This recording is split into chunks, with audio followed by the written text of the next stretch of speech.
Hello friends, कैसे हैं आप सब लोग। उम्मीद करता हूं कि अच्छे ही होंगे। मैं आशीष पांडे स्वागत करता हूं आप सभी का आपके अपने यूट्यूब चैनल स्टडी विद आशु में। कल के वीडियो में हम लोगों ने बात की थी राज्य लोक सेवा आयोग के बारे में। जो लोग वो वीडियो ना देखे हों उसकी लिंक आज के वीडियो के डिस्क्रिप्शन में दे दी जाएगी, आप लोग देख लेंगे। आज का जो चैप्टर है काफी इंपॉर्टेंट है। इसमें हम लोग बात करने वाले हैं वित्त आयोग के बारे में। ठीक है, वित्त आयोग एक ऐसा पार्ट है हमारे इंडियन कॉन्स्टिट्यूशन का जिसके तहत बहुत सारे एग्जामों में ढेर सारे क्वेश्चन आते हुए दिखे हैं पिछले सालों में। तो उम्मीद है कि इसी तरह से अगले टाइम में जो एग्जाम होने वाले हैं उनमें भी इससे क्वेश्चन इसी तरह से बनेगा। तो जो हमारा वित्त आयोग है, सबसे पहले हम लोग इसको देखेंगे कि इसकी संरचना कैसे होती है, संविधान में इसे कौन से आर्टिकल के तहत रखा गया है और इसका गठन कैसे किया जाता है, इसमें कितने सदस्य होते हैं, अध्यक्ष होते हैं और वर्तमान में कौन सा वित्त आयोग कार्य कर रहा है। तो आइए बिना किसी देर के वीडियो की शुरुआत करते हैं। 2 से 3 पॉइंट ऐसे हैं जो प्रेजेंट में वित्त आयोग से रिलेटेड हैं, उसे हम लोग लास्ट में देखेंगे जहां से क्वेश्चन बनने की पूरी संभावना है। तो आप लोग वीडियो में लास्ट तक बने रहें। जो लोग नए हो चैनल को सब्सक्राइब कर लें और बेल आइकन जरूर प्रेस कर दें, जिससे कि कोई भी नई वीडियो आए उसकी नोटिफिकेशन सबसे पहले आप लोगों को मिले। आइए बात करते हैं हम लोग वित्त आयोग के बारे में। वित्त आयोग देखिए, वित्त आयोग हमारा अनुच्छेद 280 के तहत लाया गया है। अनुच्छेद 280 के तहत लाया गया है और इसे अर्ध न्यायिक निकाय कहा गया है। यह पूर्णतः न्यायिक या संवैधानिक निकाय नहीं है, यह एक अर्ध न्यायिक निकाय है। और इस आयोग का गठन किया जाता है हर 5 वर्ष पर या जरूरत पड़ने पर उस 5 वर्ष से पहले भी इस आयोग का गठन किया जाता है। और यह किसके द्वारा किया जाता है, तो राष्ट्रपति महोदय द्वारा। मतलब कि वित्त आयोग का गठन राष्ट्रपति महोदय द्वारा प्रत्येक 5वें वर्ष पर किया जाता है, लेकिन आवश्यकता पड़ने पर इसे 5 वर्ष से पहले भी गठित किया जा सकता है। तो इसे गठित करने का आशय क्या है, इसका गठन क्यों किया जाता है वित्त आयोग का। तो जो हमारा केंद्र और राज्य है, केंद्र और राज्य के मध्य वित्तीय संबंधों का, केंद्र और राज्य के मध्य वित्तीय संबंधों के बारे में क्या करता है, यह सुझाव देता है वित्त आयोग। और प्रेजेंट टाइम में जो हमारा वित्त आयोग चल रहा है वह 15वां वित्त आयोग है और इसने अपनी 2 रिपोर्टें पेश की। एक रिपोर्ट आई थी इसकी फरवरी में और एक आई थी हमारे अक्टूबर में। तो दोनों रिपोर्ट के बारे में हम लोग डीपली देखेंगे और देखने वाले हैं कि इसकी संरचना कैसे होती है। इसमें एक अध्यक्ष होते हैं तथा अन्य सदस्य होते हैं, इनकी नियुक्ति राष्ट्रपति द्वारा की जाती है। सारी चीजें हम लोग देखेंगे। सबसे पहले देख लेते हैं इसका सामान्य परिचय। आइए बहुत ही सही तरीके से पॉइंट बाय पॉइंट हम लोग इस वीडियो को समझने की कोशिश करेंगे। तो सबसे पहले देखेंगे वित्त आयोग का परिचय, यह है क्या, क्यों इसके बारे में बात की जा रही है। इसमें पहला पॉइंट लिखेंगे कि अनुच्छेद 280 के तहत यह एक अर्ध न्यायिक निकाय के रूप में गठित किया गया। अनुच्छेद 280 के तहत एक अर्ध न्यायिक निकाय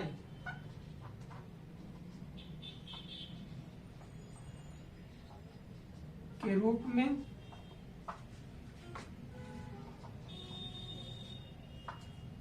वित्त आयोग का गठन किया गया।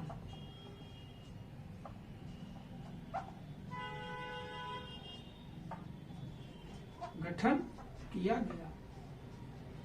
अब हम लोग देखेंगे कि इसका गठन क्यों किया गया या कैसे किया जाता है। सबसे पहले इसका गठन प्रत्येक 5 वर्ष पर राष्ट्रपति द्वारा। इंपॉर्टेंट फैक्ट यह भी है कि इसका गठन 5 वर्ष से पहले भी किया जा सकता है, लेकिन इसमें क्या प्रावधान किया गया है कि अगर इसकी आवश्यकता महसूस होती है तो राष्ट्रपति महोदय इसका गठन कर सकते हैं। आइए और कुछ देखते हैं कि यह केंद्र और राज्य के मध्य क्या करता है, वित्तीय संबंधों पर अपना सुझाव देता है। केंद्र और राज्यों के मध्य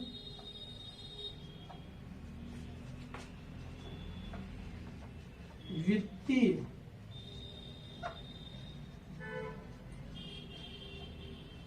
मामलों पर सुझाव देता है या वित्तीय मामलों पर सुझाव देने के उद्देश्य से यह बनाया गया है। अब हम लोग बात करेंगे कि जो वित्त आयोग है हमारा, तो वर्तमान में कौन सा वित्त आयोग चल रहा है उसके बारे में भी यही बात कर लेते हैं, क्योंकि हम लोग इसका क्या देख रहे हैं, इंट्रो देख रहे हैं। तो वर्तमान में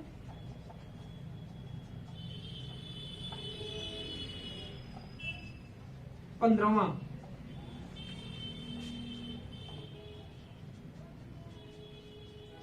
वित्त आयोग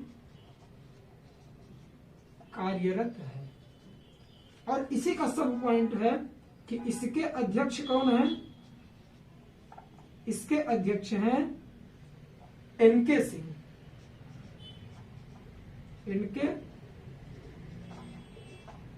इनके सिंह और इनका जो कार्यकाल है कब से कब तक है,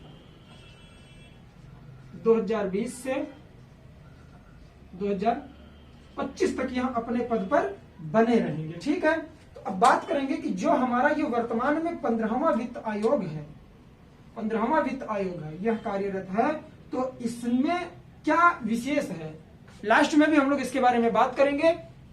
लेकिन यहाँ बेसिक चीज देख लें कि जो हमारा 15वां वित्त आयोग है यह कितनी रिपोर्टें पेश किया है। तो अभी हाल ही में हम लोगों ने 30 अक्टूबर को देखा था कि एक रिपोर्ट इसने पेश की थी और एक रिपोर्ट इसने पेश की थी कब, फरवरी में। तो दोनों रिपोर्टों के बारे में हम लोग देख लेते हैं। आइए,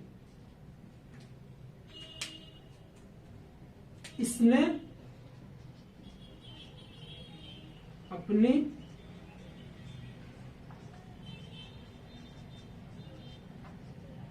दो रिपोर्टें पेश की। वो कब कब की गई, पहली 1 फरवरी 2020 में। ठीक है, मैं यहां लिख देता हूं, ठीक, नीचे उतना सही तरीके से शायद ना लिखे, या फिर लिख देता हूं, अगर आप लोग एडजस्ट कर लें तो ठीक है, मैं बोलता भी हूं। पहली कब की गई थी, 1 फरवरी 2020। इसमें बात क्या की गई थी, 2020-21 के लिए इसमें सुझाव दिया गया था। 2020-21 के लिए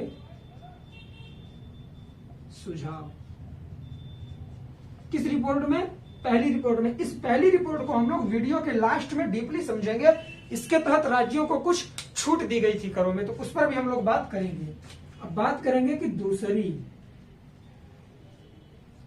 रिपोर्ट इसकी कब आई थी, अभी हम लोगों ने बात किया था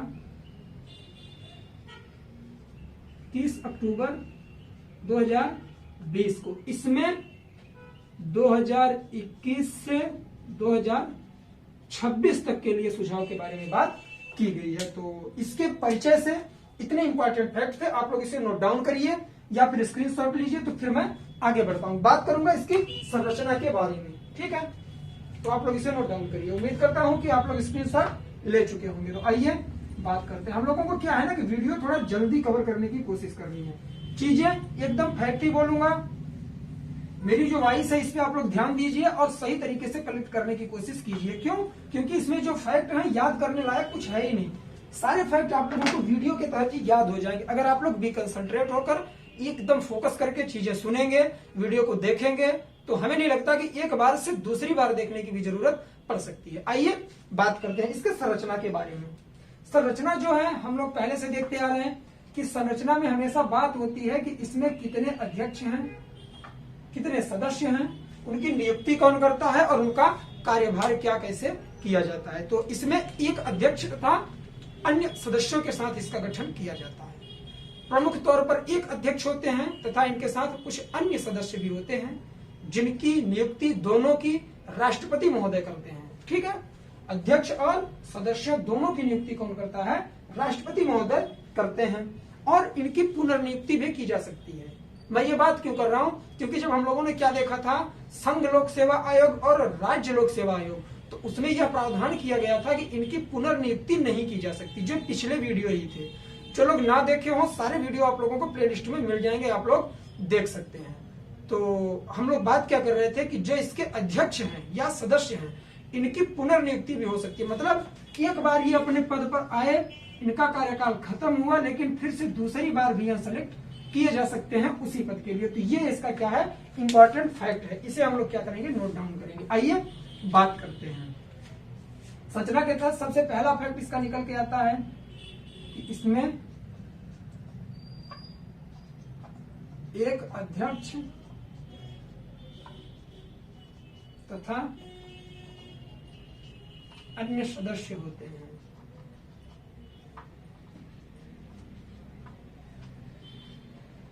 ठीक, इनकी नियुक्ति कौन करता है, राष्ट्रपति महोदय करते हैं, हमारे प्रेसिडेंट नियुक्ति करते हैं राष्ट्रपति। बात आती है कि इनकी क्या हो सकती है, पुनर्नियुक्ति हो सकती है, उसके बारे में भी हम लोग क्या करेंगे, लिख लेंगे।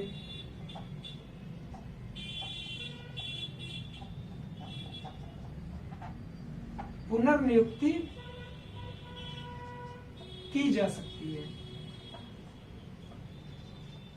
ठीक, तो संरचना से संबंधित सिर्फ 3 ही फैक्ट हैं। सही तरीके से आप लोग इसे क्या करिए, कलेक्ट करिए। और फिर मैं क्या करता हूं कि अब आप लोगों को बताऊंगा योग्यता के बारे में कि इसे किसी को भी हम वित्त आयोग का अगर अध्यक्ष बना रहे हैं तो उसके लिए योग्यता क्या होनी चाहिए। आप लोग बेसिक तौर पर देखिए, कोई साइंटिफिक लैंग्वेज नहीं, ना किसी बुक की लैंग्वेज। वित्त आयोग, इसका नाम क्या है, वित्त आयोग। इसमें जितने भी कार्य होंगे वो फाइनेंस से रिलेटेड होंगे। तो इसकी सबसे बड़ी योग्यता तो यही है कि जो व्यक्ति इस पद का अध्यक्ष बनना चाहता है उसे सबसे पहले क्या होना चाहिए कि लेखा विभाग का सही तरीके से क्या हो, ज्ञाता हो, और पूर्णतः रूप से अच्छे तरीके से वह अर्थशास्त्र का भी क्या हो, ज्ञाता हो। लेखा विभाग की जानकारी अच्छी तरीके से रखता हो, अर्थशास्त्र का भी ज्ञाता हो। इंपॉर्टेंट फैक्ट है कि वह या तो हाई कोर्ट का न्यायाधीश हो, इसके योग्य होने की बात हो रही है कि किसे अध्यक्ष के पद पर नियुक्त किया जा सकता है, तो वह या तो हाई कोर्ट का न्यायाधीश हो या फिर हाई कोर्ट का न्यायाधीश बनने के योग्य कोई व्यक्ति हो।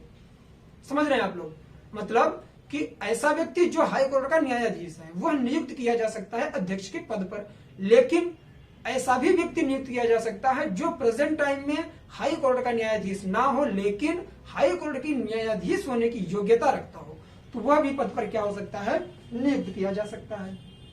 ठीक है, प्रशासन और वित्त मामलों का भी उसे नॉलेज होना चाहिए। तो आइए हम लोग क्या करेंगे, योग्यता के बारे में लिखेंगे। तो संविधान के द्वारा यह योग्यता इसे दी गई है कि अगर जो व्यक्ति इन योग्यताओं को पूरा करता है तो वह इसका सदस्य या अध्यक्ष नियुक्त किया जा सकता है। आई होप चीजें क्लियर हो रही होंगी आप लोगों की। क्यों? क्योंकि मैं बहुत ही सिंपल वे में बताने की कोशिश करता हूं। आइए बात करते हैं हम लोग योग्यता के बारे में। वित्त आयोग का सदस्य या अध्यक्ष होने के लिए कौन कौन से ऐसे रूल हैं जो हमें फॉलो करने पड़ेंगे या फुलफिल करना पड़ेगा। आइए देखते हैं। सबसे पहला फैक्ट क्या है कि वह किसी हाई कोर्ट का न्यायाधीश हो या इस पद के योग्य व्यक्ति हो। वह HC हाई कोर्ट, उच्च न्यायालय, वह किसी हाई कोर्ट का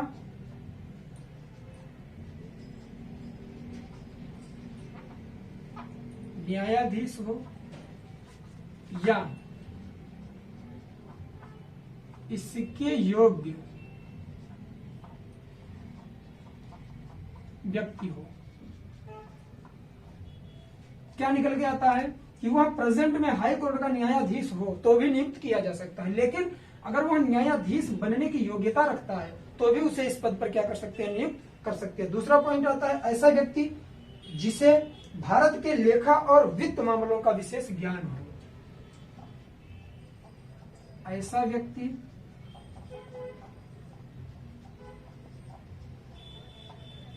जिसे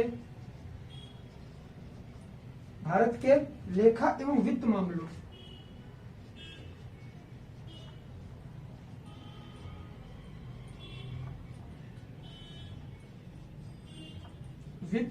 का विशेष ज्ञान हो, स्पेसिफिक नॉलेज, विशेष ज्ञान हो। 2 पॉइंट हो गए। तीसरा कौन सा आता है, प्रशासन और वित्त मामलों का व्यापक अनुभव हो। प्रशासन और वित्त मामलों का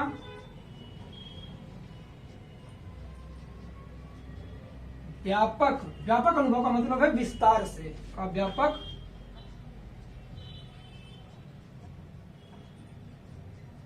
अनुभव हो। किसे? जो इसका अध्यक्ष बनाने के लिए नियुक्त किया गया है, उसमें ये योग्यताएं होनी चाहिए, तभी वह अध्यक्ष बनाया जा सकता है। एक पॉइंट और है, उसे भी हम लोग क्या करेंगे, लिख लेंगे। अर्थशास्त्र का विशेष ज्ञाता हो, वह अर्थशास्त्र का, इन सबसे बात करने वाला होगा, वह अर्थशास्त्र का विशेष ज्ञाता हो। इट मीन्स देखिए, अगर वह वित्तीय मामले देख रहा है, ठीक है, वित्त आयोग का अध्यक्ष बनने वाला है, तो जाहिर सी बात है वह फाइनेंस से रिलेटेड जितने भी मामले होंगे उस पर वह कार्य करेगा। तो उसे सबसे पहले क्या होना चाहिए कि अर्थशास्त्री होना चाहिए, ठीक है। अगर वह एक अच्छा अर्थशास्त्री है, अर्थशास्त्री का मतलब यह है कि वह सारी चीजें सही तरीके से क्या करता है, समझता है, तो वह इस पद पर बनाया जा सकता है। क्यों? क्योंकि इसका कार्य ही होगा कि वित्त से संबंधित मामले देखना। बात आती है प्रशासन और वित्त मामले का व्यापक अनुभव हो। काफी समय में ऐसा देखा जाता है कि प्रशासन के तहत क्या होता है, थोड़ी बहुत असुविधाएं क्रिएट की जाती हैं, तो उसके लिए इसे प्रशासन का भी अच्छा खासा नॉलेज होना चाहिए और वित्त मामले का भी इसे नॉलेज रखना चाहिए। क्यों? क्योंकि वित्त मामले से संबंधित रिपोर्ट यह देगा। बात आती है कि ऐसा व्यक्ति जिसे भारत के लेखा एवं वित्त मामले का ज्ञान हो। भारत के लेखा मतलब जो केंद्र सरकार का नियंत्रक और लेखा महापरीक्षक होता है, उसके हिसाब से इसे नॉलेज अपने पास रखनी चाहिए, तभी यह जाकर वित्त आयोग का अध्यक्ष बन सकता है। बात आती है कि हाई कोर्ट का न्यायाधीश हो या इसके योग्य व्यक्ति, कोई भी व्यक्ति अगर वह हाई कोर्ट का न्यायाधीश है या फिर उसकी न्यायाधीश बनने की योग्यता वह रखता है, तो भी वह इसका अध्यक्ष नियुक्त किया जा सकता है। ये बात क्यों कही गई? क्यों कि जो हमारे न्यायाधीश होंगे उन्हें सही तरीके से प्रशासन से लेके हर चीजों का नॉलेज होगा, तो वो अगर यहाँ पद पर जाएंगे तो इससे क्या कर सकते हैं कि काफी सारी चीजों में वह बदलाव भी कर सकते हैं और आवश्यक चीजों को हटा भी सकते हैं या ला सकते हैं। ठीक, तो योग्यता से संबंधित ये सारे पॉइंट थे, हम लोगों ने देखा। अब हम लोग बात करेंगे इसके कार्य के बारे में तथा कुछ अन्य महत्वपूर्ण तथ्यों के बारे में। वीडियो ज्यादा बड़ा नहीं होगा, चीजें सारी क्लियर कर दूंगा मैं 15 से 20 मिनट के अंदर। आइए इसे रफ करते हैं। आप लोग स्क्रीनशॉट ले चुके होंगे उम्मीद करता हूं। बात करेंगे इसके कार्य के बारे में कि यह कार्य क्या करता है। हम लोगों ने अभी देखा कि इसका सबसे प्रमुख कार्य जो है वह क्या है, सलाह देना। ठीक, और सलाह किस मामले में देगा? यहाँ कि केंद्र और राज्य के मध्य वित्तीय संबंधों के मामलों में, केंद्र और राज्य के मध्य वित्तीय संबंधों के मामले में यह क्या करेगा, सलाह देगा। तो वही सारी चीजें हैं जो हम लोग इसके कार्य के तहत देखने वाले हैं। इसका जो कार्य है काफी इंपॉर्टेंट है। सबसे पहले तो हम लोग क्या करेंगे, इसे लिख लेंगे। इसका जो प्रमुख कार्य है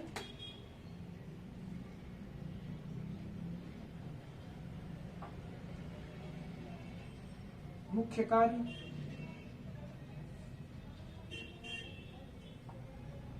राष्ट्रपति से सिफारिश करना।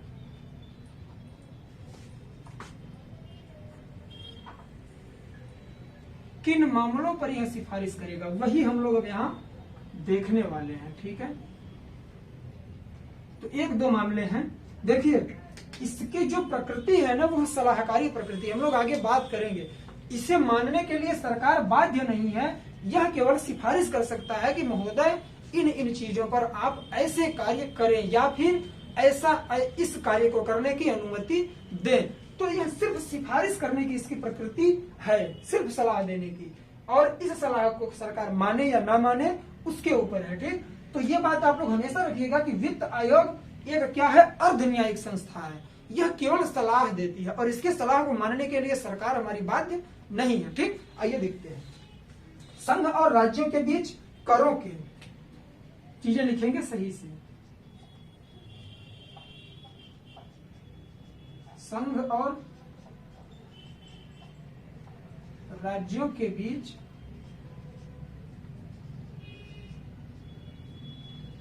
करों के आगम, करों के शुद्ध आगम, शुद्ध आगमों का वितरण,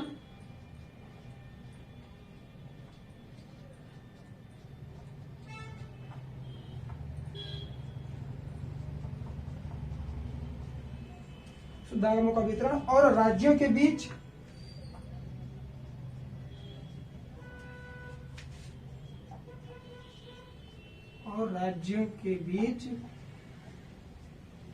ऐसे आगमों का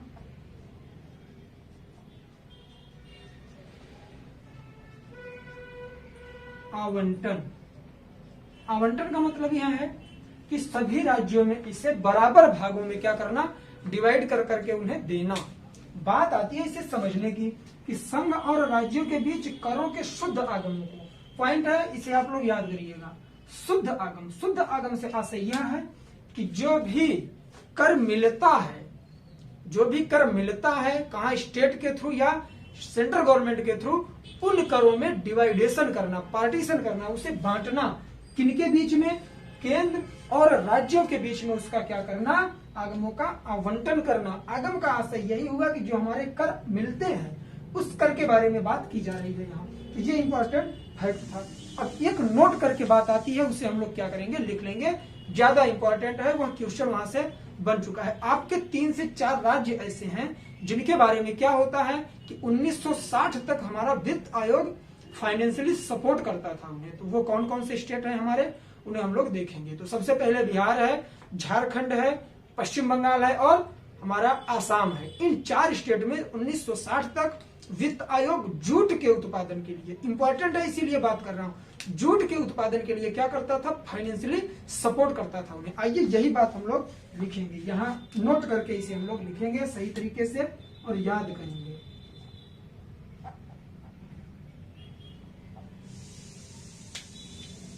उन्नीस सौ 60 तक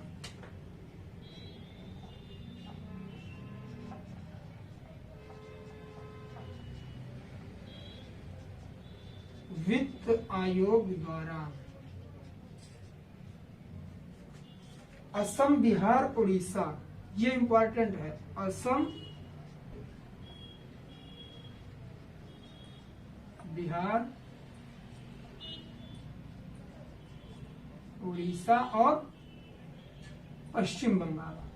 सॉरी, मैंने समझाते समय शायद आप लोगों को झारखंड बता दिया था, उसके लिए माफी चाहता हूं। है असम, बिहार, उड़ीसा और पश्चिम बंगाल।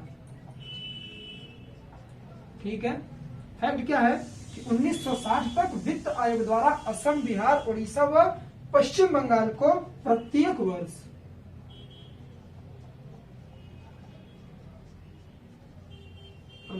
वर्ष जूट और जूट उत्पादों के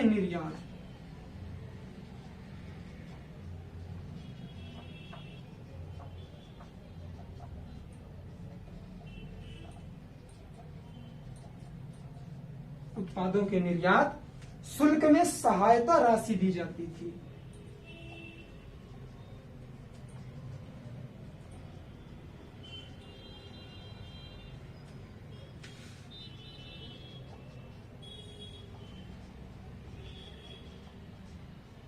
मतलब इन्हें फाइनेंशियली क्या किया जाता था, सपोर्ट किया जाता था 1960 तक। लेकिन 1960 के बाद यह प्रक्रिया क्या हुई, बंद कर दी गई। 1960 तक वित्त आयोग किसे, सबसे पहले आसाम, बिहार, उड़ीसा, पश्चिम बंगाल, 4 स्टेट आप लोग याद रखिए। इनमें प्रत्येक वर्ष जूट का उत्पादन तथा जूट उत्पाद, देखिए इसे समझेंगे, जूट तथा जूट उत्पाद में अंतर क्या है।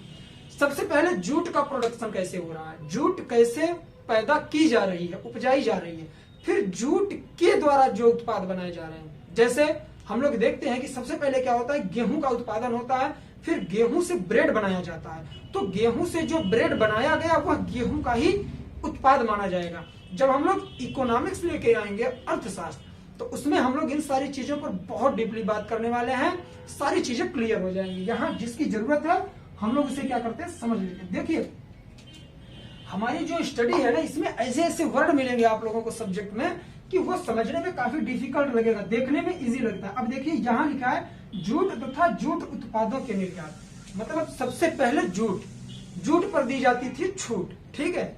जूट पर छूट, देखिए राइमिंग भी बन गई कि जो जूट होता था उस पर छूट दी जाती थी, किसमें, निर्यात शुल्क में सहायक राशि दी जाती थी। लेकिन जूट के उत्पाद मतलब जूट से जो उत्पाद बनाए जाते थे उन पर भी क्या किया जाता था, छूट दी जाती थी, सहायता राशि।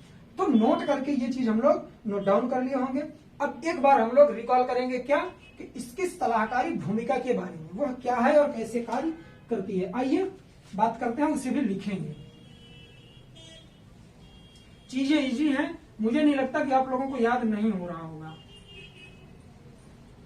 देखिए गवर्नमेंट जॉब करनी है तो थोड़ा स्ट्रगल तो बनता है यार, इतनी भी अगर मेहनत ना करें, अगर इसे हम लोग मेहनत मान के लेंगे तब तो बहुत गंदी बात है ये। इसके लिए हम लोगों को क्या है कि अपना जुनून अंदर से आना चाहिए कि नहीं यार, कोई भी ऐसी चीज नहीं है जो मैं याद नहीं कर सकता। आप लोग एक बात हमेशा याद रखिएगा कि आज के जमाने में जो आप लोग स्टडी इस समय स्टूडेंट लाइफ में कर रहे हो, सबसे अच्छी लाइफ का टर्निंग पॉइंट है ये। अगर इसमें आप लोग भटक गए, या अगर आप लोगों को, काफी सारे बच्चों के दिमाग में यह आता होगा कि जो लाइफ मेरी अभी है यही कल भी रहेगी, तो ऐसा बिल्कुल नहीं है। ठीक है, अगर आप योग्य हो, आप स्टडी कर रहे हो, घर वाले आपको फाइनेंशियली भी सपोर्ट करेंगे, मेंटली भी सपोर्ट करेंगे, लेकिन आज के 5 साल 10 साल बाद घर वाले भी आप लोगों का ध्यान नहीं रख पाएंगे। आपको खुद से संभलना पड़ेगा। अगर उसको संभालना है तो आज के टाइम में आप लोगों को क्या करना होगा, अपना 100% देना होगा। और ये सोच के कि मैं अभी के अगर साल 1.5 साल मन लगा के पढ़ाई कर लेता हूं तो मेरा पूरा फ्यूचर बन जाएगा, उसके लिए मैं 2 साल नहीं दे सकता, ये तो बहुत बड़ी बात है यार। इसमें तो खुश होकर इंसान को क्या करना चाहिए कि चीजें पढ़नी चाहिए, समझनी चाहिए कि अगर आपके वजह से फैमिली का भी फ्यूचर बन रहा है, आपका फ्यूचर बन रहा है। आप ये बात याद रखिएगा, मैं 2 मिनट लूंगा, कि अगर एक फैमिली में एक गवर्नमेंट जॉब हो जाती है तो पिछले की पीढ़ी छोड़ो, आप जो नई पीढ़ी आने वाली है, 2 पीढ़ियां आपकी क्या होती हैं, अच्छे तरीके से उन्हें नॉलेज भी मिल पाएगा, एजुकेटेड होंगे, तो आगे जाकर वो क्या करेंगे कि देश विदेशों में अपना छोड़िए देश का नाम कर सकते हैं। और उसका सबसे बड़ा फंडा क्या है कि आपको क्या करना होगा, स्टडी करनी होगी।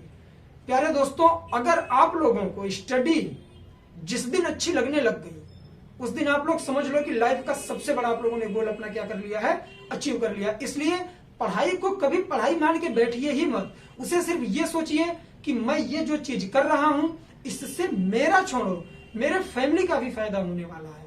ठीक, वो बात क्या है, आपको रिस्पेक्ट मिलेगी, इज्जत मिलेगी, समाज में आप जाओगे, 4 लोग आपके नाम से आपको जानेंगे। तो वो सारी चीजें अगर आपको गेन करनी है तो सिर्फ सपनों में मत खोए रहिए, आप लोग अपने सपनों को उड़ान दीजिए। उड़ान कैसे मिलेगी, ये मेरा मार्कर है, इसी तरह आपके हाथ में हमेशा पेन होना चाहिए। स्टूडेंट का सबसे बड़ा क्या होता है हथियार, पेन होता है। उस पेन से वो बड़ी बड़ी चीजें लिख सकता है, अपना पूरा फ्यूचर बदल सकता है। तो बस अब ज्ञान समाप्त होता है। आइए बात करते हैं हम लोग वित्त आयोग के, हम लोग क्या देखेंगे, सलाहकारी भूमिका। पता है मैं आप लोगों को बीच बीच में मोटिवेट इसलिए करता हूं क्योंकि इसकी जरूरत है।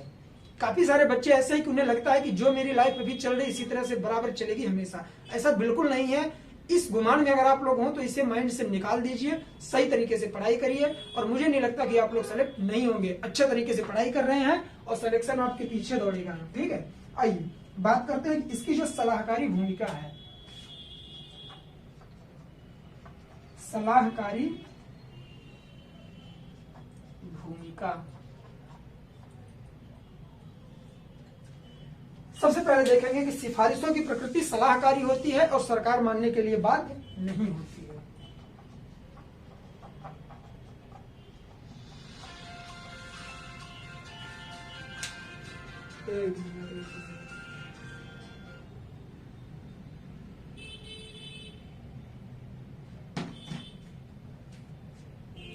सिफारिशों की प्रकृति सलाहकारी होगी। ठीक, और सरकार इसे मानने के लिए बाध्य नहीं होगी।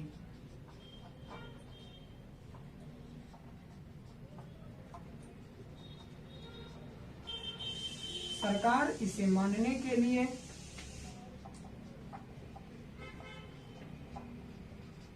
बाध्य नहीं है। सरकार इसे मानने के लिए क्या है, बाध्य नहीं है। प्रकृति सलाहकारी होगी। अब बात करेंगे जो ये प्रकृति सलाहकारी होगी, इसके लिए इंपॉर्टेंट फैक्ट दिया गया है। कौन,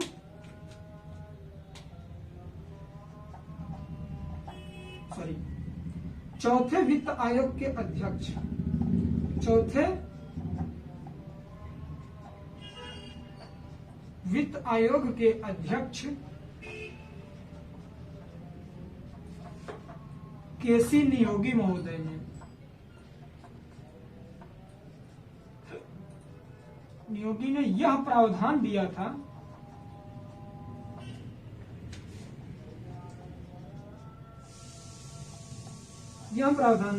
कि इसकी मतलब कि आयोग की सलाह तब तक मानी नहीं जा सकती जब तक यह मानने के लिए कोई बाध्य कारण ना हो। ठीक, यही लिखेंगे हम लोग। सरकार इसकी सिफारिशों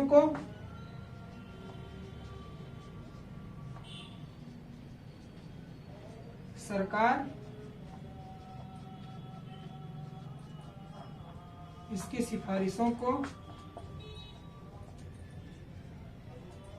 मानने के लिए तब तक बाध्य नहीं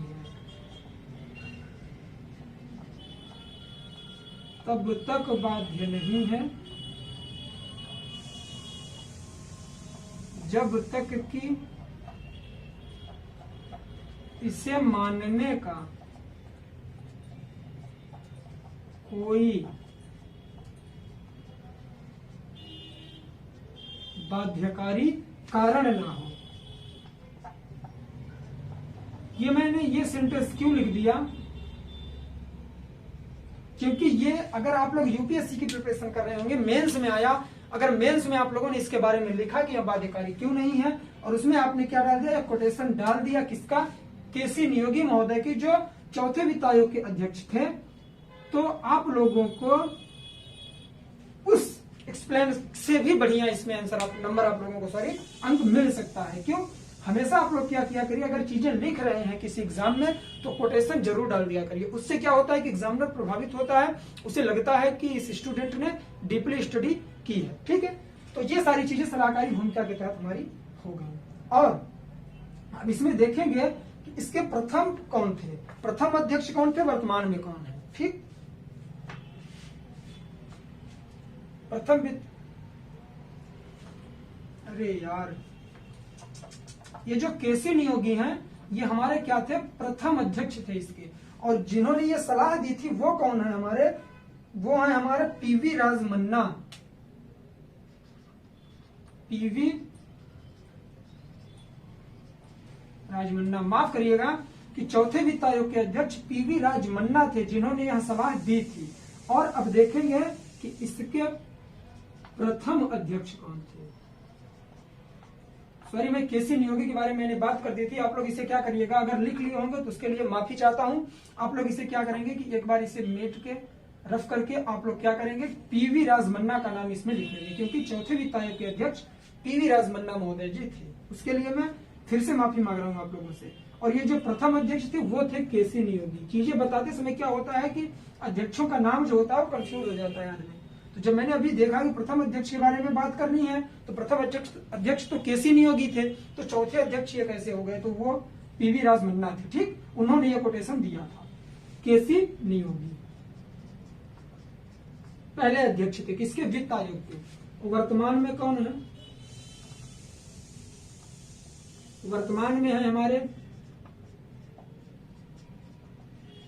एनके सिंह, जो 2020 से 2025 तक अपने पद पर बने रहेंगे। आइए, एक इंपॉर्टेंट फैक्ट है, जो 2015 की रिपोर्ट है उसमें 15वीं वित्त आयोग की रिपोर्ट, सॉरी 2020 की, उसमें हम लोग सही तरीके से बात कर लेते हैं। स्क्रीनशॉट तुरंत लिया करिए आप लोग। अब वीडियो खत्म करने वाला हूं क्योंकि ज्यादा लेंदी हो रहा है। 15वीं वित्त आयोग की मुख्य बातें हम लोग देखेंगे। 15वीं वित्त आयोग की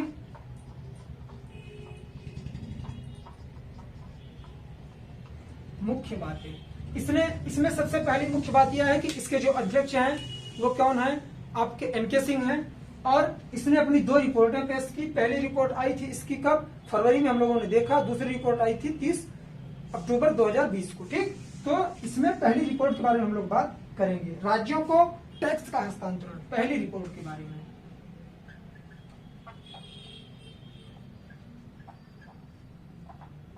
क्योंकि दूसरी में उतना खास कुछ नहीं था। क्या था पहली रिपोर्ट में? राज्यों को टैक्स का हस्तांतरण किस आधार पर किया गया है।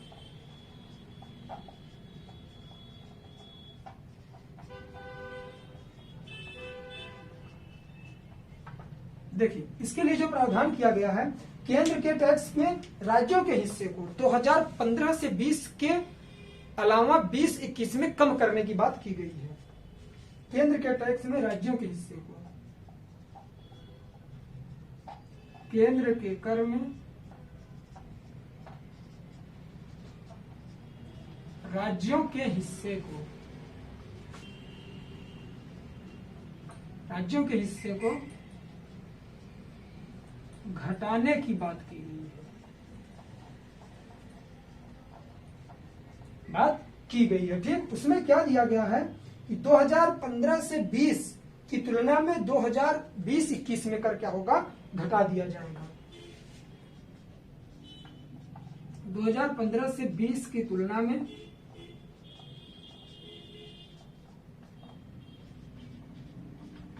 2020-21 में कम किया जाएगा। कैसे? इसमें प्रावधान भी आया है कि पहले कितना टैक्स लगता था, पहले 42% था, लेकिन अब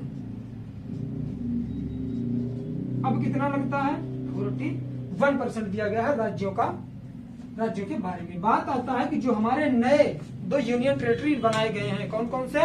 केंद्र शासित प्रदेश में जम्मू कश्मीर और लद्दाख, तो उनके लिए जो राशि दी जाएगी उसमें 1% की गिरावट की बात की गई है, 1% कम कर दी जाएगी। तो उसे भी हम लोग ऐसे डीपली नहीं, थोड़ा सा लिख लेते हैं। नए निर्मित यूटीज मतलब यूनियन टेरिटरीज, संघ शासित प्रदेश या केंद्र शासित प्रदेश, जम्मू कश्मीर और लद्दाख को केंद्र सरकार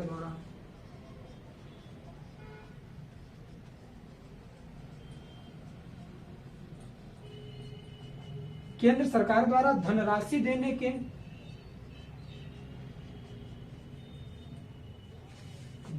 लिए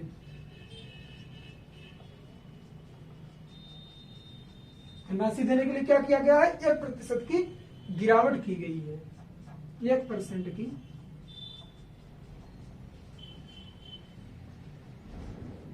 गिरावट की गई है। ठीक है, तो इतने सारे फैक्ट थे, मैंने आप लोगों को करंट से भी इसे जोड़ दिया। करंट जोड़ना काफी इंपॉर्टेंट था, इसलिए मैंने इस पर बात की, क्योंकि आप अगर वित्त आयोग पढ़ रहे हैं तो ये भी जानना जरूरी है प्रेजेंट टाइम में वित्त आयोग कार्य क्या कर रहा है और कौन सा वित्त आयोग हमारा है। तो यह वित्त आयोग 15वां है हमारा, इसके अध्यक्ष कौन है और इसके तहत जो बड़े बदलाव किए गए उसके बारे में जानना जरूरी था। तो सबसे पहले देख लिए कि इसने क्या किया था, अपनी 2 रिपोर्टें दी थी, वो हम लोगों ने इसके परिचय में ही देख लिया, कब कब दी थी, फरवरी और अक्टूबर में। तो इसमें इंपॉर्टेंट थी पहली रिपोर्ट के तहत राज्यों के टैक्स का हस्तांतरण जो होता था उसमें बदलाव किया गया कि केंद्र के कर में राज्यों के हिस्से को घटाने की बात की गई। कैसे कि 2015 और 20 के मुकाबले 2020-21 में कर को क्या करना है, कम करना है। तो उसके लिए पहले यहाँ 42% था, लेकिन अब इसे 41% कर दिया गया। इट मीन्स 42% से 41% किया गया, इसमें 1% का क्या हुआ, लेस कर दिया गया। ठीक, और जो हमारे नए यूटीज आए हैं इसके बारे में तो मोस्ट इंपॉर्टेंट है। कहीं भी अगर आप लोगों को इसी फैक्ट में जम्मू कश्मीर और लद्दाख के बारे में बातें मिलती हैं तो उसे आप लोग तुरंत नोट किया करिए, क्योंकि यहां से क्वेश्चन बनने की पूरी संभावना है। तो यूटी के बारे में जो हमारे जम्मू कश्मीर और लद्दाख थे, इसमें केंद्र सरकार द्वारा धनराशि देने के लिए 1% की गिरावट की गई है, इसे आप लोग याद रखिएगा। तो आज के लिए बस इतना ही। उम्मीद करता हूं कि वीडियो आप लोगों को अच्छा लगा होगा, चीजें क्लियर हुई होंगी। अगर वीडियो अच्छा लगे दोस्तों में शेयर करिए, नए हो चैनल को सब्सक्राइब करिए और बेल आइकन जरूर प्रेस कर दीजिए, जिससे कि कोई भी वीडियो आए उसकी नोटिफिकेशन सबसे पहले आपको मिले। तो आज के लिए बस इतना ही, अब इजाजत दीजिए। मिलते हैं नेक्स्ट वीडियो में, उस पर भी हम लोग क्या करेंगे, आयोग ही कोई लेकर आएंगे, कमेटी ही, उस पर ही हम लोग बात करने वाले हैं। तो तब तक के लिए जय हिंद, जय भारत, बाय बाय। आप लोग अपना ख्याल रखिए, पढ़ाई लिखाई करते रहिए।